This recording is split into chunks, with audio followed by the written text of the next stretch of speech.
के साल 2022 की तो चौथी बार वो लोग जो कि उस इम्तिहान को पास कर चुके हैं जिसके मुताबिक वो इस बात के पात्र हैं कि वो टीचर बन सकते हैं प्राइमरी स्कूल में, माध्यमिक स्कूल में, हाई स्कूलों में, और पिछले काफ़ी सालों से इंतज़ार कर रहे हैं अपनी बहाली का, वो चौथी बार इसी साल धरने पर फिर से बैठे हुए हैं।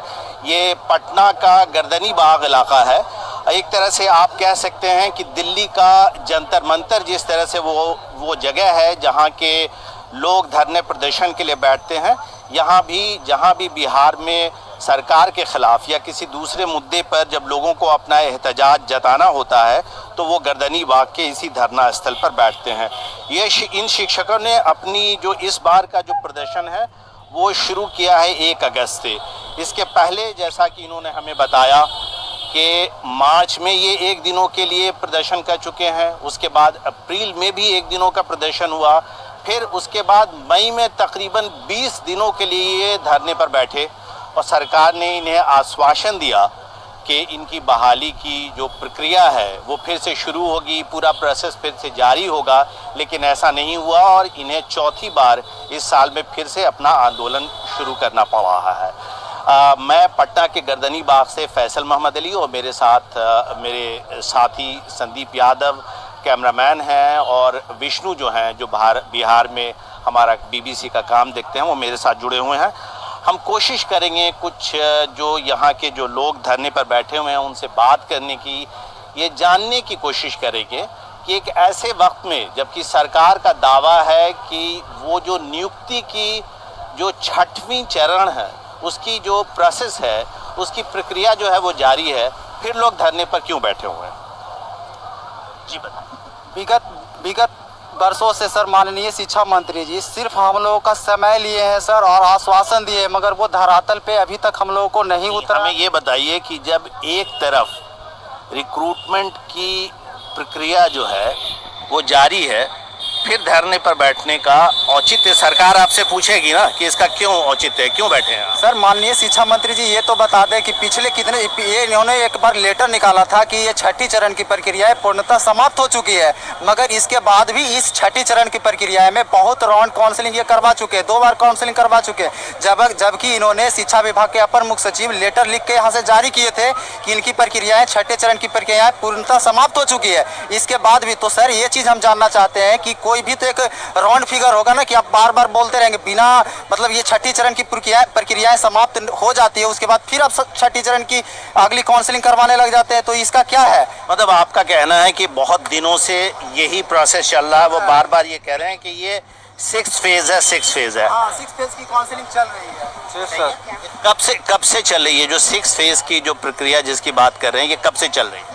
सर ये 2019 से ये प्रक्रिया चल रही है सर, और 2019 से ही सरकार लगातार हम लोगों को सिर्फ और सिर्फ आश्वासन ही देते आ रही है कि 6ठे चरण के बाद 7वां होगा। तो सर हम लोग भी शिक्षक का अभ्यर्थी, हम लोग भी जानते हैं कि 6ठे के बाद ही 7वां आता है, लेकिन आखिर इनका 6ठा खत्म कब होगा सर? ये बार बार 6ठा पे 6ठा चलाए ही जा रहे हैं और हम लोगों को आश्वासन का लॉलीपॉप दिए जा रहे हैं सर। तो सर आश्वासन से पेट नहीं भरता है सर। जी आप लोगों से गुजारिश है कि आप अगर खड़े हो जाएं तो शायद बात करना मेरे लिए भी आसान होगा और आप लोगों के लिए भी आसान होगा।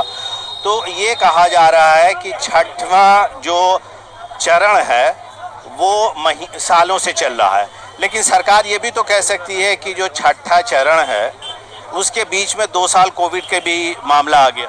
सर 6ठा चरण 3.5-4 साल से चल रहा है, तो आप बताएं कि 4.5 साल में पूरे बिहार में करीब 4.5 लाख अभ्यर्थी जो हैं एलिजिबल हो गए टीचर बनने के लिए, बीएड कर लिए। और जो लोग बीएड करते हैं वे निम्न घर के होते हैं, ट्यूशन पढ़ा के, हमने ट्यूशन पढ़ा के बीएड किया है।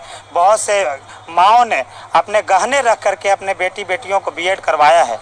उसके बाद कठिन सीटेट की परीक्षा होती है, उसको हम लोगों ने पास किया है।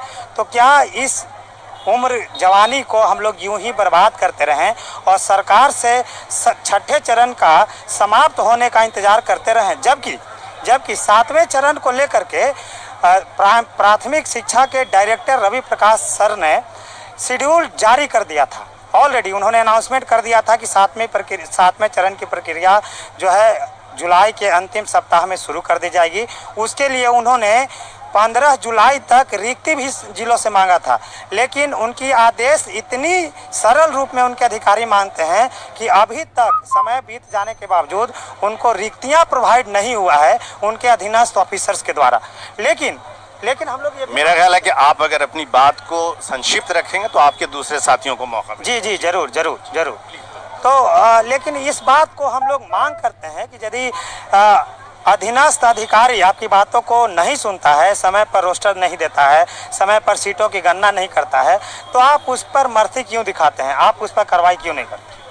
ये बताइए कि ये जो परीक्षा की बात की जा रही है, जो एलिजिबिलिटी टेस्ट की, जो पात्रता परीक्षा की, ये कब हुई थी? ये 2019 दिसंबर से हम लोग पास हैं। आप जो ये पात्रता परीक्षा है ये कब पास किया था? 2019 दिसंबर में पास की थी मैं। उसके बाद 3 बार हो चुका है, 3 बार से हम लोग पास करके बैठे हुए हैं। 3 बार कहा जा रहा है 6th फेज खत्म होगा तब 7th फेज आएगा। हम लोगों को कहा गया था कि जुलाई लास्ट में आप लोगों को नोटिफिकेशन दे रहे हैं। पिछले 2-3 महीने पहले हम सब 22 दिन तक आंदोलन में बैठे हुए थे। 22 दिन बैठे हुआ था, हम सबको बोला गया था कि एक नोटिस जारी हुआ था कि आप लोग जाइए, लास्ट जुलाई में आप लोगों को नोटिफिकेशन मिल रहा है। तो हम लोग चले गए थे। अब हम सबको जैसे अब अगस्त शुरू हो गया, लेकिन अभी तक कुछ नहीं हुआ। अब शिक्षा मंत्री जी बयान देते हैं कि सितंबर में होगा तो ये होगा। अब हम सब बर्दाश्त नहीं कर सकते, अनिश्चितकालीन आंदोलन रहेगा। जब तक हम लोग को नोटिफिकेशन नहीं मिलेगा तब तक हम सब यहाँ से नहीं हटेंगे।